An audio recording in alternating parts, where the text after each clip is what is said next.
শবে বরাত শব্দের অর্থ হচ্ছে ভাগ্য রজনী। ভাগ্য রজনী অর্থাৎ যে তাকদির নির্ধারিত হয়। আর এটা একটা মিথ্যা কথা যে শাবান মাসে তাকদির নির্ধারিত হয়। সত্য হচ্ছে তাকদির নির্ধারিত হয় লাইলাতুল কদরে। লাইলাতুল কদর শব্দটির ফার্সি অনুবাদ হচ্ছে শবে বরাত। দুর্ভাগ্যবশত কেউ কেউ 15 শাবানকে শবে বরাত বানিয়ে ফেলেছে। এটা ঠিক নয়। এখানে লাইলাতুল বারা বলা হয়, একটা অর্থ আছে। বারা অর্থ বিমুক্তির দিন। মুক্তি কি, সেখানে একটা হাদিস আছে রাসূলুল্লাহ সাল্লাল্লাহু আলাইহি ওয়াসাল্লাম, সেটা হচ্ছে এই হাদিসটা কেউ হাসান বলেছেন, কেউ দুর্বল বলেছেন। এই হাদিসটা হচ্ছে এটা, আল্লাহ তাআলা 15 শাবানের রাত্রিতে দুনিয়াবাসীর দিকে তাকান, সেখানে দুই শ্রেণীর লোকদেরকে ছাড়া সবাইকে ক্ষমা করে দেন। এক শ্রেণী হচ্ছে যারা যারা শিরিক করে, তাদেরকে আল্লাহ ক্ষমা করেন না। আরেক শ্রেণী যারা মুশাহেন শব্দের দুই অর্থ, একটা হচ্ছে পরস্পর হিংসা বিদ্বেষ রাখে, আরেকটা হচ্ছে যারা সুন্নাহ বিরোধী আমল করে।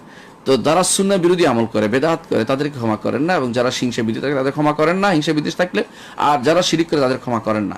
তো এই জন্য বারা অর্থ হচ্ছে এক হিংসা বিদ্বেষ থেকে মুক্ত হওয়ার কারণে এই রাত্রির নাম হচ্ছে লাইলাতুল বারা। এটা একটা মুক্তি বারা হলে।